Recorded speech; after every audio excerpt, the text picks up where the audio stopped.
To all those above me that watch over me, to all of you, my fave parapeeps on this side of the veil, welcome. I'm Sean Whittington. I'm a seminarian in the United States Old Catholic Church, and this is the Paranormal Ministry. And I'm coming to you live from my haunted house, my very haunted house. And Dreamcatcher's spinning a little bit right here. Not bad. It's been quiet today. Uh, and it usually is. Even on the other side of the veil, everybody wants to hear what my guest tonight has to say. It's like going to school with her. I enjoy these.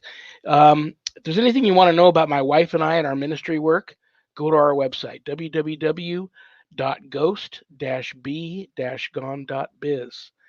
Anything you want to know about us is there. The school I teach, the class I teach, my books, anything you want to know about her and I is there. Tonight is a very special night. I only do 2 Mondays a month now. The second Monday of every month and the last Monday of every month. Second Monday of every month, you all know what it is. It is the Joy to the World series, and she comes back every month.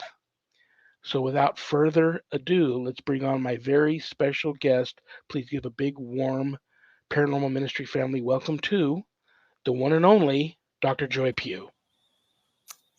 Hi, Sean. How are you? How's my favorite celebrity? I haven't talked to him lately. I don't know. I'll ask him. I'm fine, thank you. There he is. He's doing fine. He's doing fine. I didn't want to speak for him, but he's doing fine. No, the guy that plays you on the Legion of Exorcists, he does a great job. I mean, he really reminds me of you. It's amazing how they found a character that is so you. But that show is amazing to me. I have an interesting story to tell you, but his name is Steve Crawford. And one night, this is years ago when I still had a radio show, and the person that ran the radio station said some guy named Steve Crawford keeps calling here wanting to talk to you.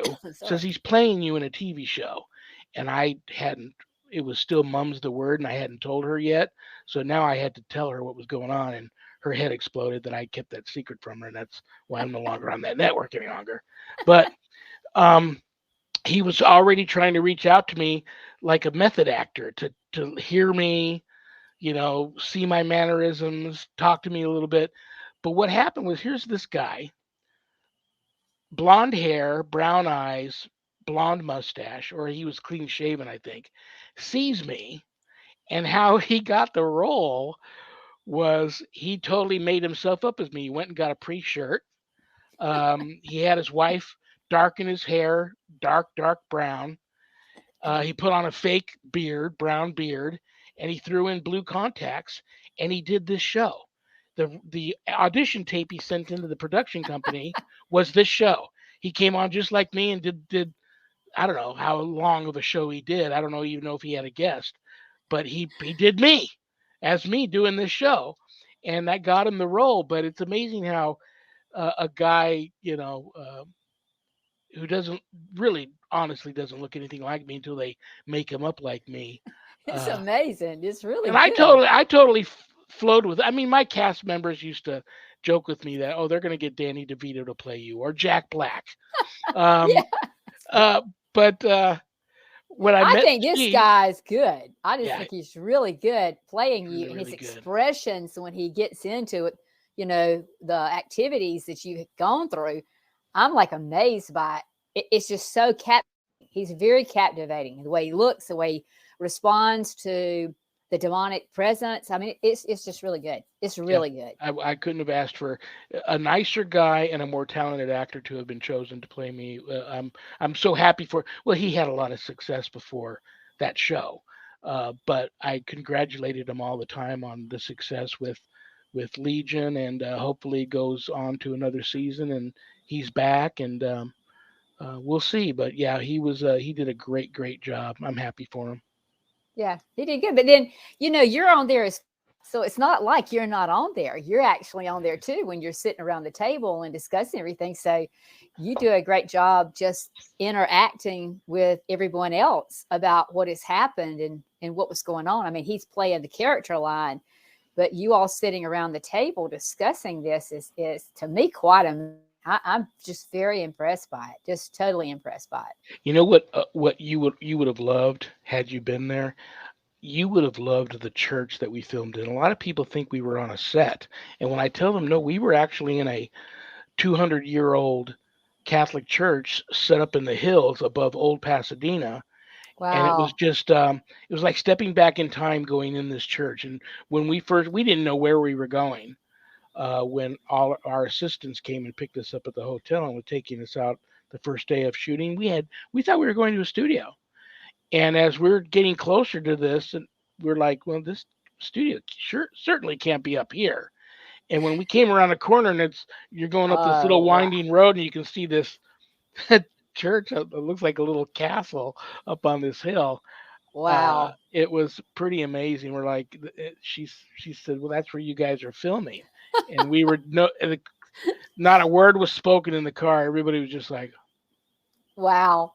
and Wow. uh, and when I got out, there's a beautiful picture of an angel with a cross, carrying like Jesus's cross on her shoulder, and it's like way taller than me, and it's just right out in the front of the church in this little courtyard.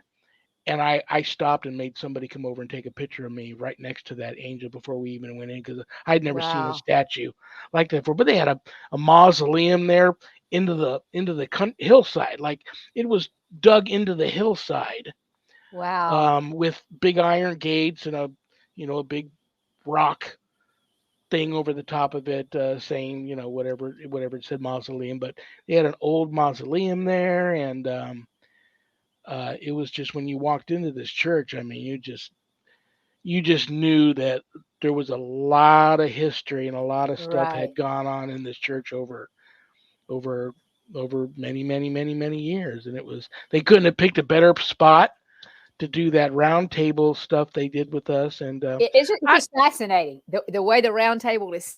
I agree with you. The decor, everything just goes right along with what you're doing. I mean, they could have made a better set. Absolutely, not a better. yeah I I didn't know any of that. Originally when they reached out to me before the pandemic. And my Wow. first impression was to say no. I said, you can't really do a really good show about demonic possession and exorcism. You just can't do it. And I wasn't interested. But after several conversations with that first guy, and then he kept bumping me up the chain of command ladder, and I would talk to the next guy. When I started talking to the show creators, uh, that's when they started selling me on it, their ideas, and they still kept a lot from us. But I had never heard anything like that before. Real exorcists around a round table in a church. Well, I thought it was a set, but they said it was a church type setting. Hmm. And you guys will tell your stories. And as you tell your stories about real cases, we will do cinematic recreations. Yeah. And I just thought, that sounds pretty darn cool. And the cast was great. I loved everybody that they picked as other. I'd never met any of those people, all colleagues in my field. Never met But any of they them. all are impressive. They are Very very much so. impressive. Very much so. I just feel closer to you because I feel like I know you, and it's amazing. Well, you already do. It's amazing to know what you've done, and then to see it enacted like that. It is fascinating. It's absolutely fascinating. I think it's because of the years of research of what I've done, and you try to explain it to somebody, but it's not like seeing it, You on the talked to me. You TV. asked me. I don't know if you were. You might have just been a matter of factly saying that, but you said something like, "I wish I could do what you guys do." Yeah. You would be with your get up and gumption, your get up and go gumption type of person you are. Meet things head on. You're just one of the bravest women I know. You would be great at it. And I would just, if you were serious about that, I get asked that question a lot. And after I let you just run with whatever topics you want to run with tonight and talk to us about, if you want to address that, I can address that for you and for all the people that reach out to me all the time saying, I want to do that. and we can talk a little bit about what's all involved in that. But I know you had mentioned things like tonight you wanted to talk about DNA. I made a note here somewhere. Why somebody sent me something about the after your last appearance a month ago. Someone Yes. sent me the top 3 pineal gland boosting tips. Mm-hmm. Little steps to take to boost it. Ooh. So I have. I got that handy. But here's the note. You wanted to talk about DNA, vibration, biodata, and then demonic attachments. How Satan gets his demons to attach to us. So, like I said, I call you my co-host on this night, but basically it's your show on the second Monday of every month. You can pick whatever topic you want to talk about and just go at it. Well, I am very interested in all of this because I'm really not too afraid of the things that go bump in the night. And maybe it's because of the research that I've done for so long, you get an idea of what you're really dealing with. And it is a very serious thing. And it's not something to play with. My best friend always laughs and says, if a UFO were to land outside my house, I would be out with my little things knocking on it and trying to see about it. Yeah. I'm kind of that kind of person. You're the kind of person that when people come to visit you, you always have food or snacks or something. Well, I don't know. I'm not really a good cook, so I wouldn't say that I'm that way, but I'm very inquisitive. I've Yeah. always been like, how does this work, or what makes this tick, or anything that's unusual and different that most people would not really be interested in or be a little afraid of it.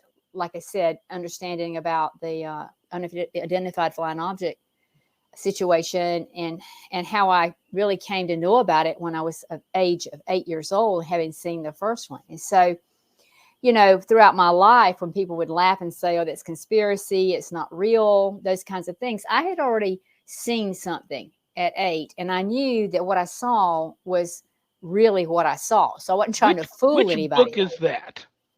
That's actually written up in my book, Parables of Joy on a Georgia Okay. Farm. Okay. It's true stories about my life, and that particular incident is a story in that book, because I think that these kind of things that happened to me when I had this strange dream at age 6 that I really believed I saw the end of days, saw what Jesus looked like, it put me on this path that I am on now. And then I think then opportunities that presented themselves, like seeing a UFO at age 8 and really seeing how my father reacted to it and not really being able to really explain it. And those were back in the days when there was nothing flying around in the sky at night. I grew up on a little South Georgia farm. You didn't see any lights in the sky other than the moon and the stars. And so even if you went to Atlanta, which is now one of the biggest hubs, for aircraft, my dad took me up there when I was really, like 6 or 7 years old, and there was one building and there was an airstrip, and you actually went outside and walked up the stairs to the top, which allowed you to stand out there while the planes would come in. It maybe it'd take an hour before a plane would land and you'd get to see a plane land. But, he was a crop duster. And so they crop dusted their fields. And interesting enough, they would land the planes out on the chip and seal highways in front of the house. I mean, That's let cool. me just say. That's very so there cool. was not a lot of stuff, what I'm trying to say, in the sky at night. And so my dad being a pilot himself and seeing this, we were actually riding a motorcycle up one night, because I love to ride motorcycles, and he had a motorcycle. And so every night when he got through with the farm, I would beg him to go for a ride. And so we were headed up to the crossroads when this big white thing goes right by us, just right over the treetops. I mean, huge, not blinking, not a tail behind it, not like a meteorite, anything like that. It wasn't falling. It was just staying straight on. And he slammed on brakes at the, and Wow. of course I was holding on to him, and I saw it at the same time he did. And immediately he cut the engine, and we both were like, "Can you believe what we're seeing?" And there was absolutely no sound. And so after we watched it go forever and ever and ever, it never did dip, it never did fall, had no sparks. It was just huge white thing. So anyway, he turned around and he said, he always called me girl. He said, "Girl, did you see that?" And I said, "Yes, Daddy, what was it?" And he said, "You saw it, right?" And I was like, yes. And he said, and he asked me, he said, what did you see? And of course I told him what I saw. And he sat there for the longest and turned back around. We kept staring, toward the north. And it was, of course, it was a beautiful, clear night. And of course, nothing else, no other sounds out in the middle of nowhere. There was no sounds.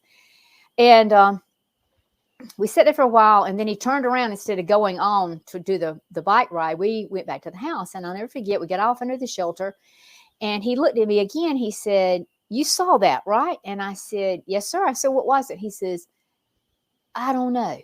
I really don't know. And I could see the bewilderment in his face. Yeah, and he's a pilot. Yeah. So as we go into the house, my mother was standing there. My grandfather and my grandmother lived in a big farmhouse with my little sister and I and Dad. And she looked at me and she said, well, that was a short ride, because she knew that I usually would like to ride for 2 hours. As long as he would ride, I would be on the back of that motorcycle. So how long were you gone for?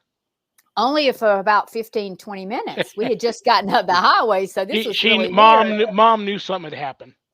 And so she could kind of look at our faces and kind of figure there's something weird about this. And so she said, what are y'all doing back so quick? And Daddy says, you're just not going to believe what Joy and I just saw. And of course, everybody by that time had come into the room and they were looking at us, and we had this kind of weird look on our faces. And so of course they started asking, what did you see? And we began describing it, and then we describe it again, and they'd ask us, when something like that is like over and over.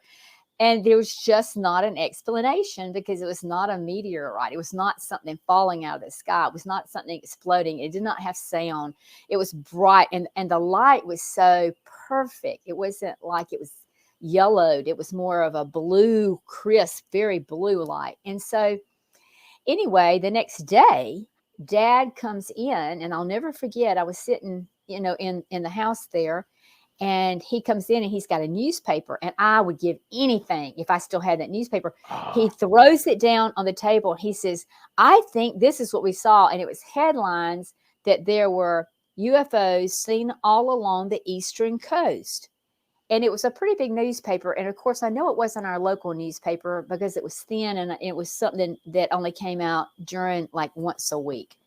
So I don't know whether it was a newspaper. Sometimes in our area, we would get the Atlanta Constitution and Journal, or we would get sometimes the Florida Times, which was out of Jacksonville. But I don't have any idea if it was that, or if he'd come across something, had found a newspaper somewhere that had that on it. But I just never forget thinking to myself, oh, a UFO, what is a UFO? And of course, we began talking about it.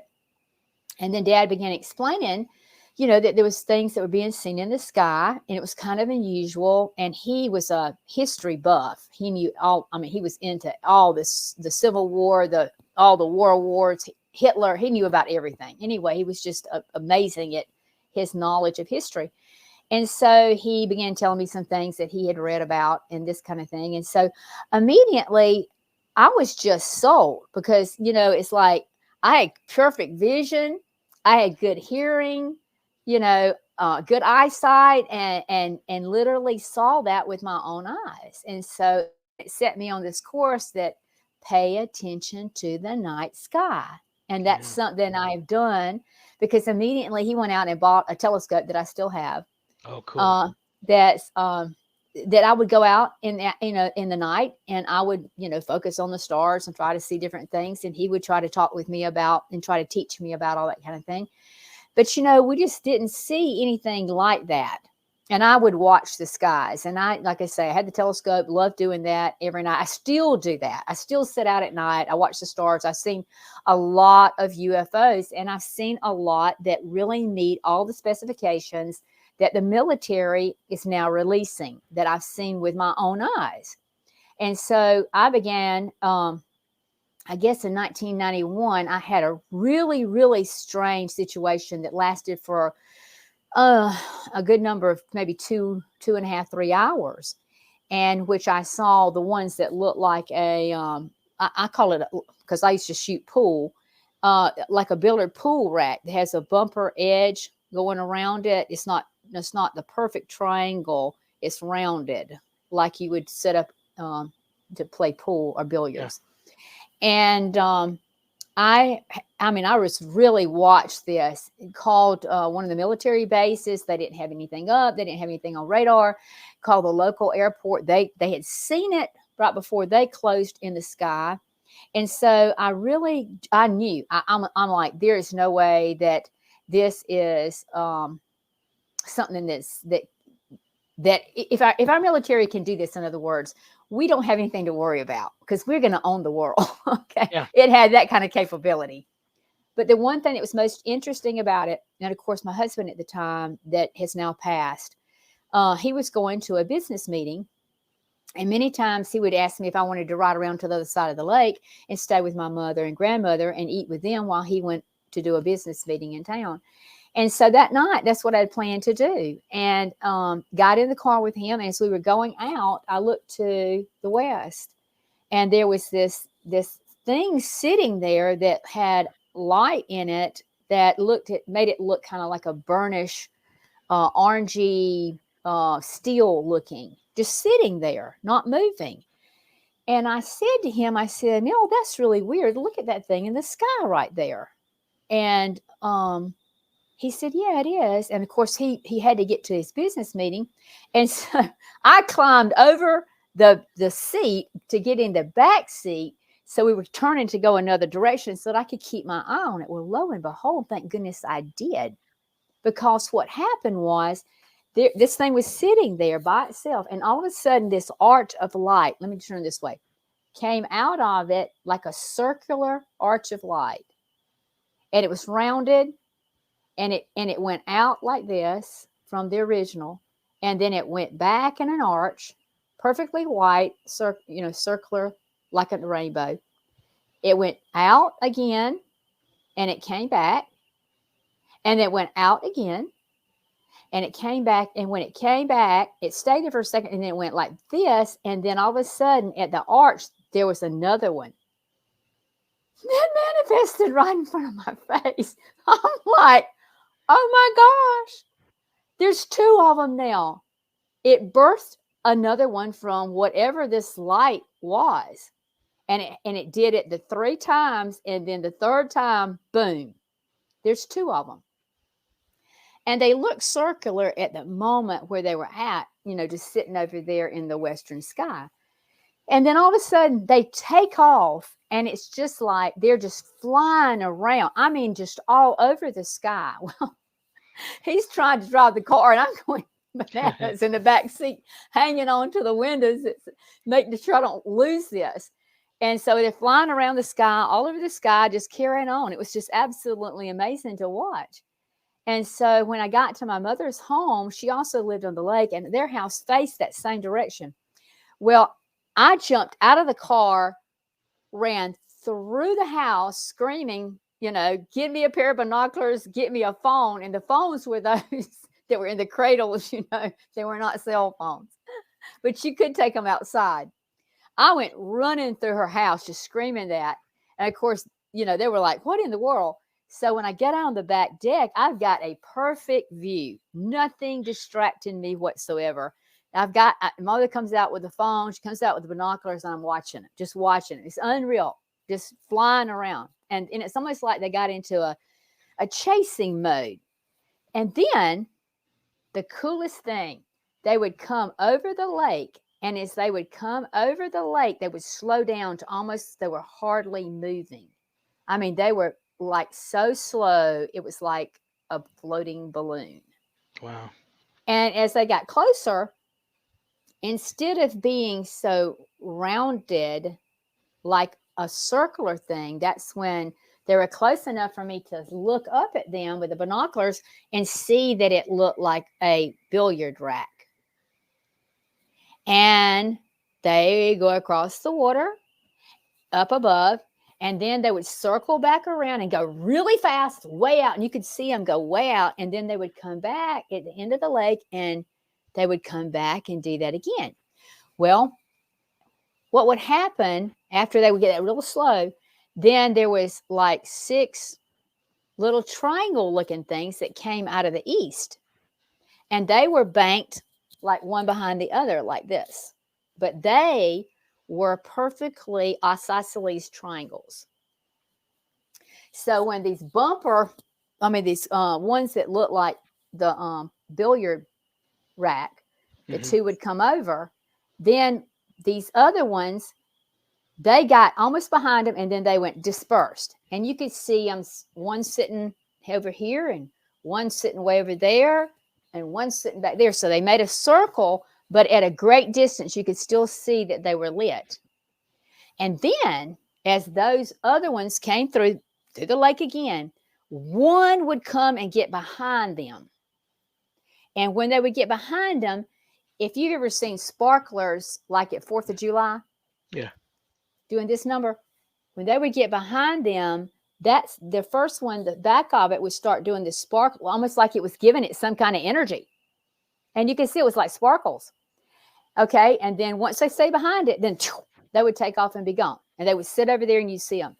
Every one of those ones that look like the isosceles triangles went behind that is each pass. There would be another one come and another pass. It's almost like they were getting some kind of energy from the water itself. I couldn't feel anything. It was very cold. There was nobody outside. It was just as quiet on the lake as it could be. And back in those days, there was not too many people that lived out here where I live. But anyway, the sun had gone down. I had the telephone. I called the military base not too far from me. I called the airport. They had seen this stuff over there. They couldn't figure out what it was. And so anyway, nobody could tell me anything other than I was just didn't want to, quit watching it. And like I say, when they all got their chance to be behind these two things and get whatever that was, like sparkles behind it, then those things, all of a sudden, they were sitting there in all these little points, and you could still see light out there. Nothing blinking, nothing like a plane, with the port, side and the starboard side, or the lights with the red and greens, nothing like that.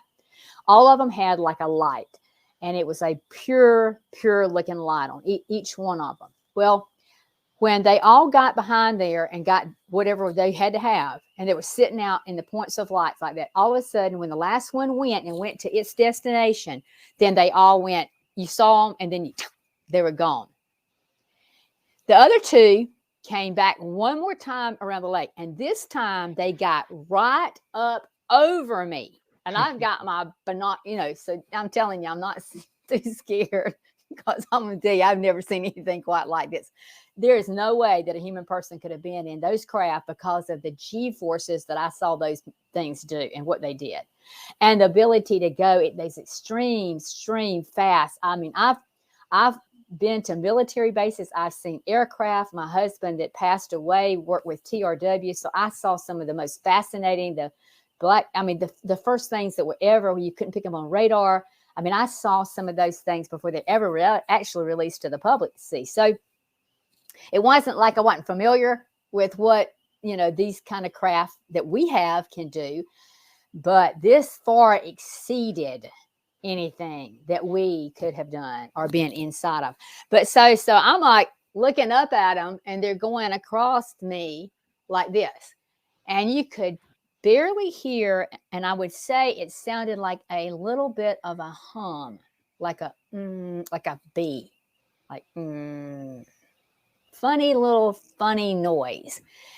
And it was barely faint, and of course I could barely hear it. And I don't know whether it was a vibration that I was just feeling on me by being directly under those things, but they actually turned and went back to the direction of where the first isosceles triangles that were in the formation came from. And I watched them until they were absolutely gone. So, I mean, this went on for about 2.5 hours. So I saw them in the daylight, which turned into the nighttime. And literally, I was about to freeze to death. But you think I would take my eyes off of those? Let me ask you a question here. And I'm anxious to see what your answer is going to be. I talk to a lot of ufology people, and I think I've seen unidentified flying objects before. Don't know if they were extraterrestrial. Don't know, but I've seen some odd things. Oh, yeah, I lived in Vegas for a long time. You see odd things in the sky. So I've had ufology people tell me that if you see a UFO and it's extraterrestrial in nature, in origin, you've been on one. Oh. So well, then I've seen a bunch, so apparently that makes you think of something. And then the reason why I asked you how long you'd been gone with your father on the motorcycle was because if you missing time. Yeah, if you came back and said, guess what we saw, and they said, where have you two been? You guys normally go hour, an hour and a half, 2 hours. Right. You've been gone 6 hours. Where have you two been? If that was the case, then so when I throw something like that at you, I mean, have you ever, not to get too personal here, but have you ever you yourself really given your body a good once over, or had a significant other really give you a good once over to see if there's have any ever marks? anything Yeah. like that, or have you had any of these reoccurring, like a lot of abductees? Um, One abductee I talked to in Canada told me when he was first abducted, they didn't do anything to him. It was just a Q&A session. And Right. these extraterrestrials asked him, have you seen God yet? Which Yes. I found very interesting. But um, how do you know? I mean, a lot of these abductees get these recurring dreams, which eventually turn into these recurring visits. And at first they think, it's ghosts, then angels, then demonic. But then the more I talk to them, I realize, no, I think they're describing more of a interdimensional visitation from some type of, not angelic being, but some type of intelligent entities that aren't of any of the previous mentioned group. Um, when I say that to you, they say if you've seen one, you've been on one. What do you think? And have you had any stuff happen to you that makes you think that maybe I don't know. What do you think? Well, the thing about doing the research that I've done on this for so many years, because I had such an interest in it after what happened with Dad and I. And of course, I joined MUFON really quick after I saw the one that I just told you about, so that I could get a case study and talk to Walt Andrus, who was very much over that for years and years and years, when really MUFON was a small kind of organization. And there was a guy named Chris Early that was over the Georgia MUFON at the time, and he drove down from Atlanta, and he was a physicist, and we spent a lot of time talking about what I'd seen. But there was nothing like that. I never felt like that I had any kind of missing time. I was keeping up with the time. I could kill them. I documented everything, and every case that I've ever had, and I've had a bunch of cases having seen these things, making sure that I'm looking at the time, what time is it, what I'm documenting. Many times if I'm seeing something that was most unusual at the time, I got to be pretty good friends with the guy that was over the Georgia MUFON, and I would just get him on the phone. I would just go ahead and start calling him while I was seeing it, and then start describing it. And then I know Peter Davenport, who was over the UFO kind of thing that he did at one time, and I don't know if Peter's still doing that, but he was out in Washington State, and he got a call from my area about something that this man was describing at 3:00 in the morning. And he called me at 3:00 in the morning. He goes, "Joy, I'm so sorry. I know it's 3:00 in the morning." He says, "But I've got a guy down in your area that's saying he's seeing this, this, and this, and this. And I'm wondering, is there any way that you could go outside and see if you see the same thing?" And so, of course, I get up from bed and run upstairs. And I have a balcony that's kind of set off to that area where he was talking about. And that's where my telescopes and all that were located, up in that room, for me to do observation and things at night, especially if I'm going to be watching meteor showers and whatever. And so I went up there, and sure enough, I could see exactly what he was describing. And he says, "Well, I'm going to put the guy on the phone with you." And I, of course, said that would be fine. And began discussing with him what was going on. Well, lo and behold, as many times people have called me and have unfortunately bad news, what he was seeing was the constellation Orion coming up, and he was seeing the 3 belt stars, and it kind of has a triangular look. And as it rotated on the horizon, but I was up till 5:30 with the man, because he was really, it had really sent him in kind of an orbit of being afraid. But like I said, there's some things that you can identify, and then there's some things that just don't add up. But I've never, had an abduction experience or what I would say missing time experience when I've ever seen anything like this. I always approach it from a scientific, observation. And that was one reason I wanted to get involved with MUFON and became a consultant with them for years and years and years. And even, like I say, when Peter Davenport had his UFO center, they did a bunch of stuff in the past, they knew to call me if they were, if something happened. That was before they had investigative people and that kind of thing for this MUFON like they do now, field investigators. But it has been an interest, and it's something that, like I say, my best friend says, if it comes over Joy's house, she's going to be right out there. If it lands, I'm going to be out there knocking on it. I just have. You still live in that same house? Yes, I do. Yes, really? Do you still have all that stuff in that one room? Oh yes. Well, so how often do you do, like, I'm just going to call it a Joy's night watch? How often do you do that? And I usually do those pretty regular, and let me say that if I can stay outside at night, I love the outdoors. I love the lake. I have a little pontoon boat that I love to go out in and just watch the night sky. And it's amazing what you can see, especially right now, which I am really concerned because I guess for the last 8-9 years, when my best friend would come over, she and I would sit out there, especially when Mel was really sick. And I really needed a break because of being his constant caregiver, because he had a tracheotomy and things of that nature. But the weird thing is that we started seeing these lights that would come into the atmosphere, and they would look like they would drop down, and then they would manifest. And then they're really tiny, and they do not have any red or green. They do not blink. They have little tiny white lights on them. They're like solid white. And they do what we call them like bugs on the lake. We have these little squiggly bugs that go across the lake like this. They're little tiny bugs, and they kind of squiggle across. We call them squigglies. That's what we call them. And so we started naming those things that we were seeing in the sky squigglies, because they're not flying. In other words, it cannot be a satellite.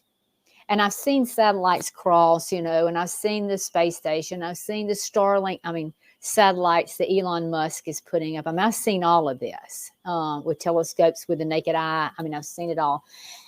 And so I don't want to identify that it is any of that, because it's not.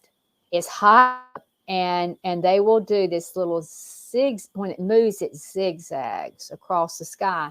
And when you first see it, they'll come from any direction. It will not necessarily always come from the west or the east or anything.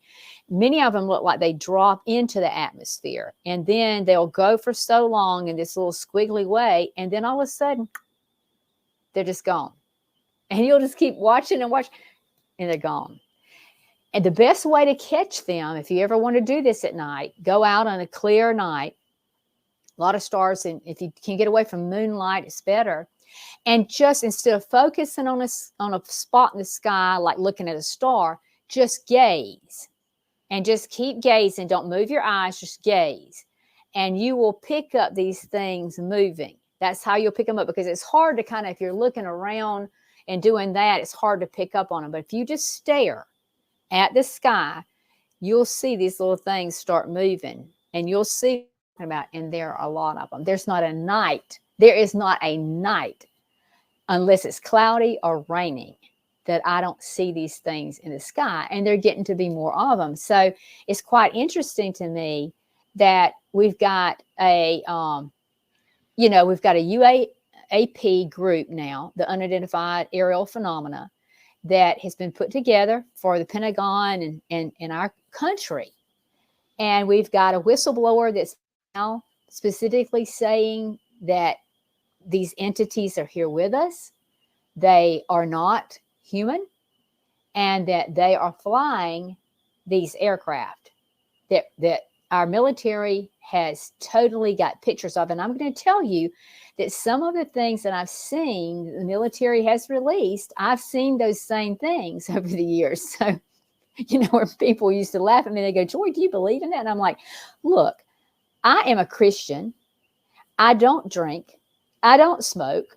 I don't use drugs. I've got 20/20 vision. I saw these things when I was 8 years old. I've been seeing them since I was 8 years old by watching the sky. There is something out there.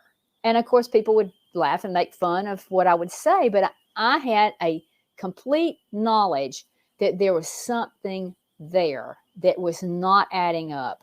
And so I just continued to do the research, keep up with what I was seeing, document it, do a scientific analysis of it, write it up. And a lot of the things that I've seen are case studies that MUFON. So I'm coming at it from a whole different standpoint of, I wasn't interested in getting on CNN and telling whatever else about it. And most of the people who knew that I did this research, they would come to me and share with me what they had happened to them. And that's how I got into knowing about abductions, because I had several case studies where people did have these entities come into their bedrooms. They did deal with them. And it was interesting that it seemed like it followed them being involved in something satanic.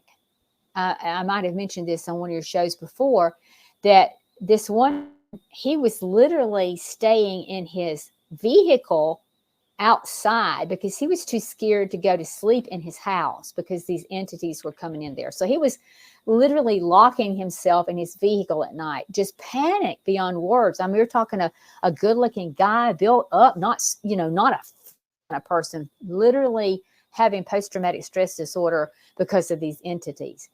And so when I started doing work with him, it became evident to me after asking many, many questions, he was involved with pornography. And he had not really shared that with anyone as to what was going on. And so I told him, I said, I feel like these entities are coming because they're evil. And, he would just describe that, what they look like and how they would be. And, you just knew that he didn't have a mental disorder. He was not doing it to try to get, CNN to come in and do a big story on him. He just really wanted me to help him. He was like, please just help me, and he knew that I was a Christian and that I really was going to do whatever I could do to try to help him in any way possible if there was a way to do this. So I told him, I said, you need to stop doing the pornography. You need to fervently pray to Jesus, for forgiveness. And when these entities come back, I want you to say to them, in the name of Jesus, I command that you go. And so sure enough, they showed back up. He did that. And in the middle of this abduction that had been continuing to happen, it stopped. The moment he brought up the name of Jesus, it totally stopped. And so he called me and he said, you're not going to believe what happened. And he began telling me what had occurred. So I said, okay, I just think that it's demonic. It's a demonic presence. And it's manifesting from a spiritual realm into a physical realm, which they can clearly do because angels can do that. I mean, we know that from Lot, being visited by angels. We know that by Abraham being visited by angels. I mean, clearly Mary was visited by an angel. So they can manifest into the physical realm and look human or look any way they want to be. But anyway, a couple of months went by and he called me, still no problem. And so a couple more months went by and all of a sudden I get a phone call one night and the guys panic again. They showed back up and he's back out in his vehicle, locked in his vehicle. And they never came out to his car? They would be at the windows, but they would not get into the vehicle. And I don't understand what kept them, because we're in the house, but in the vehicle, he felt like they couldn't get into the vehicle. And that was weird, unless it was the fact that there was a vibration of the vehicle and the engine running. I couldn't really understand what was keeping them out of the vehicle. But anyway, come to find out, after many questions, I finally, kept asking, what are you doing again that could be drawing them to you? Well, sure enough, he had started back looking at pornography. And I said, I'm going to tell you that scripture tells you once you clean that house out from this demonic entity, if you don't keep it swept clean and put Jesus in your mind and Jesus in your life, then those entities will come back and they'll bring 7 with them. Yeah. And I said, then it gets worse and worse and worse and worse and worse. And then you're going to have a major problem. Well, sure enough, he did what I said. And to this day, stayed clean from that, has never had that happen again, got married, perfectly happy, everything's fine. So, I know that there are these entities and that this UFO phenomena is very real. Like I say, I'm not trying to fool myself. I have always wanted to know the truth about it. I know it's no different than you wanting to know the truth about the demonic things that you see and what you do. You're not trying to fool yourself. You're trying to understand exactly what's going on and how to deal with it and how to deal with it effectively and not let it overtake your ability to function, which many people, when they become demonically possessed, I mean, their function and their capabilities become a serious issue for them and anybody that's around them. But in the UFO phenomena, it seems to me that there's a correlation between that, because I found it interesting that using the name of Jesus stopped the problem. It stopped the abduction in its process. And at the time I was doing this, I had no knowledge that anybody else was even attempting to use the name of Jesus because of what was going on. But I just felt like it was an entity that's spiritual and that it can go in through, dimensions and that kind of stuff. And the only thing that I know that God created that could do that, are angels, are demonic beings that, come from the fallen angels. But anyway, there was a Presbyterian minister, Dr. Barry Dowling, that was doing the same type of work. And interesting enough, in one of my MUFON journals that I was getting monthly, he posted about his work and how he was using the name of Jesus and had tried other names like Buddha, Vishnu, Confucius, and none of the other names had worked with his abductees. So I had the opportunity to have a couple more abductees, so I use the same process. I want you to say another name other than Jesus and see if the entity will leave, and it never did. So only with the name of Jesus did the entity really leave them alone. But it's a phenomenon that's very very strange. And like I say, I've taken a lot of slack over the years being a Christian. Yeah. Talking about something in the paranormal, and I don't understand it because I've always said the Bible is the most paranormal book that's ever been written, and it's 100% effectively true, and you can't take bits and pieces out of it because it's very real.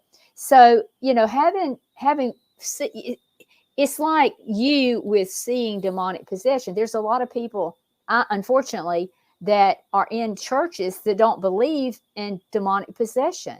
And, when I try to explain, look. A lot of clergy teaches against that. They do. I don't get it. It doesn't make any sense.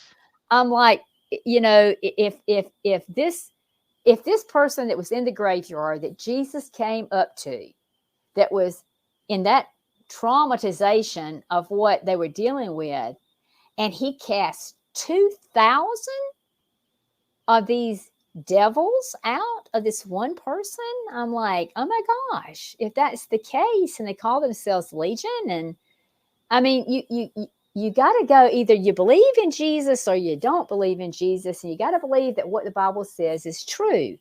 And even in Mary Magdalene, it says she had 7.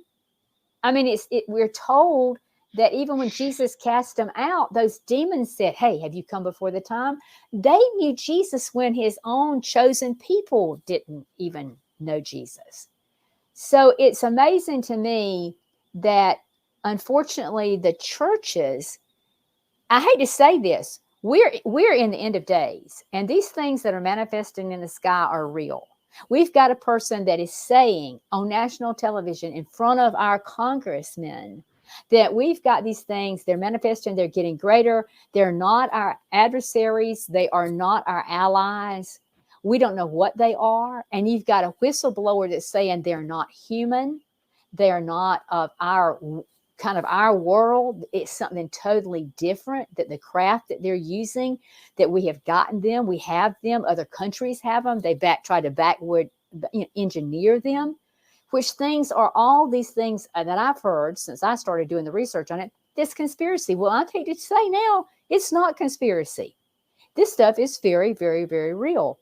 And unfortunately, our churches, the people sitting in the pews that should know the most about demons and fallen angels and the end of days and how these things are going to manifest, are sitting there going, oh, well, I just don't believe that you can be demonically possessed. And I don't believe in demons, and I don't believe in UFOs. And I'm like, what is fixing to manifest in this world is going to be like so bad. And if you don't have that total understanding about what you're dealing with and the truth behind it, Sean, these people are going to be so caught off guard. And that's exactly what Satan wants. He wants them to panic.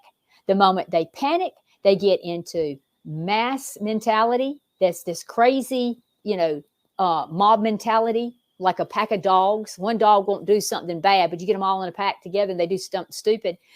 That's the same thing that Satan is wanting to corral humanity under a crisis that's so out there that they all panic and they run down and get the mark of the beast. And that's one reason why my book, Be Smart, talks about all of this that we've been talking about tonight, because it is real. It is not fake. It is not conspiracy, and it's going to happen, and it's happening fast. Because to me, if we've got a whistleblower that was working with our government that's saying all the top people, when they get this Congress thing together to talk with him and get the people to talk about all of this, what people don't understand is NASA has already hired a priest for astrobiology to tell us there is something else out there against us. And when this all happens, it's going to make it look like, well, the creation story is not correct. I mean, you've already got artificial intelligence right now out there that they're using to try to rewrite the Bible. I mean, this is true stuff. This is not conspiracy. And I'm afraid if people don't get a hold of this, what's going on, and get it out of their mind about the paranormal stuff. The paranormal is real. The spiritual world is real.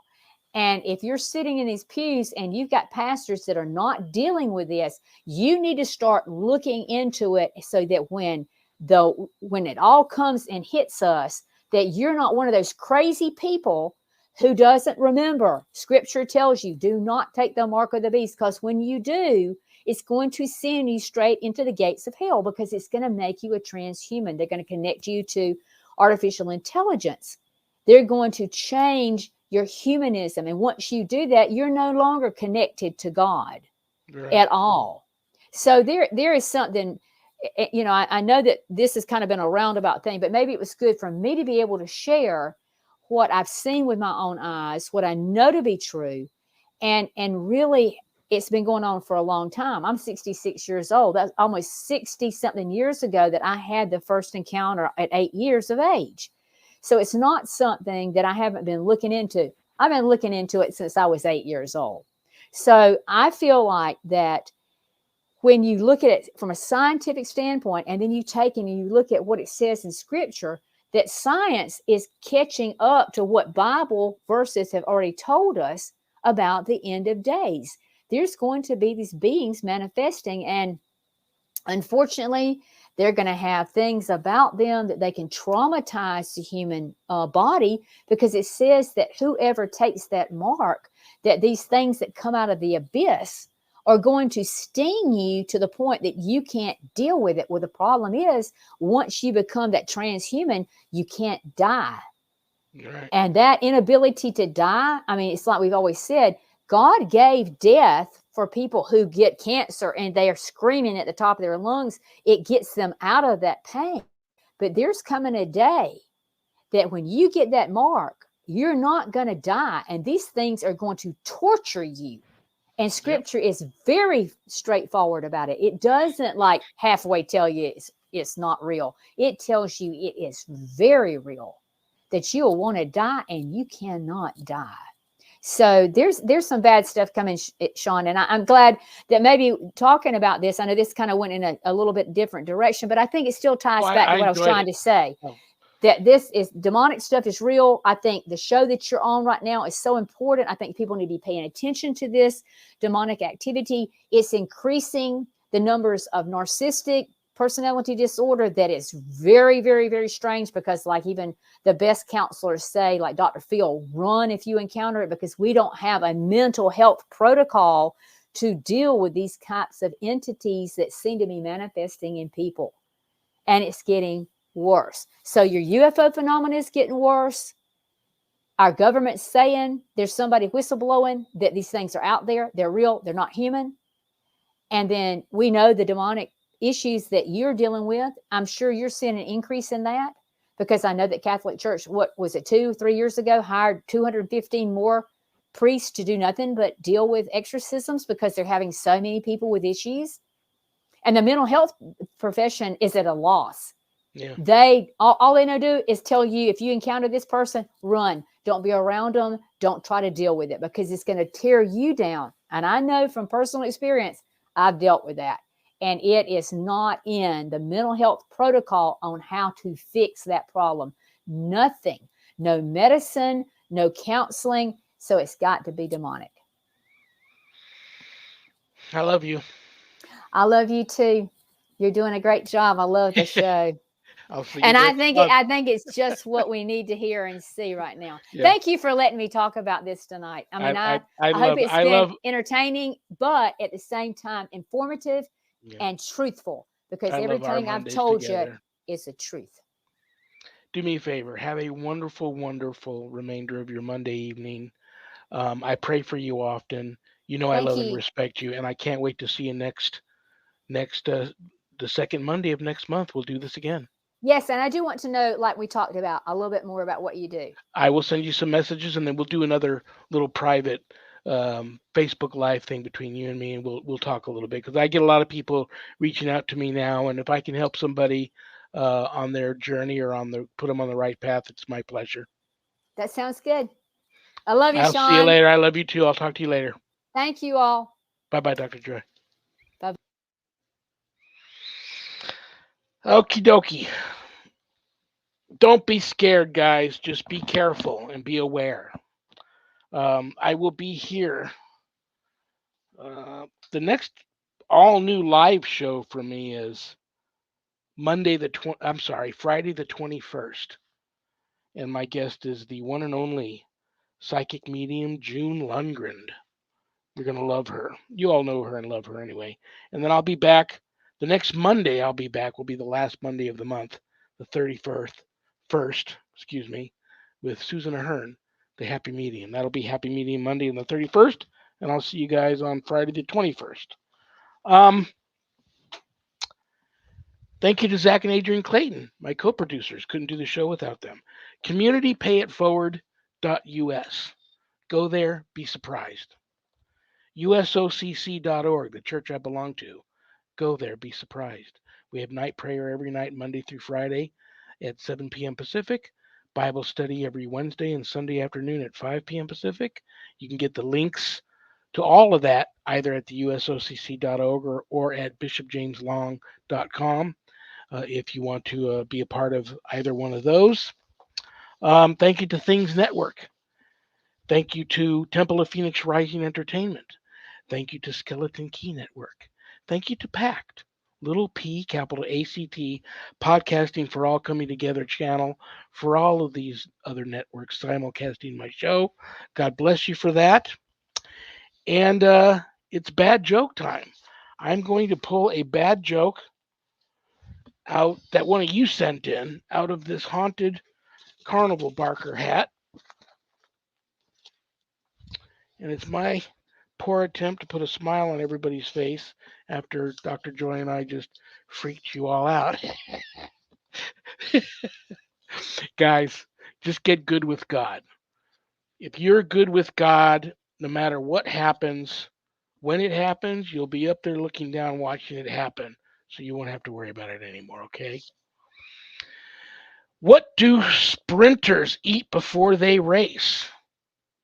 Nothing. They fast.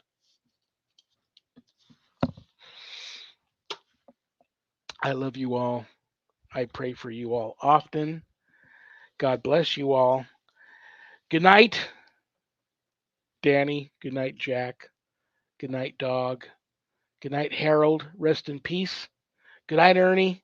Good night, Bill. Good night, Dan. See you when I see you. Peace.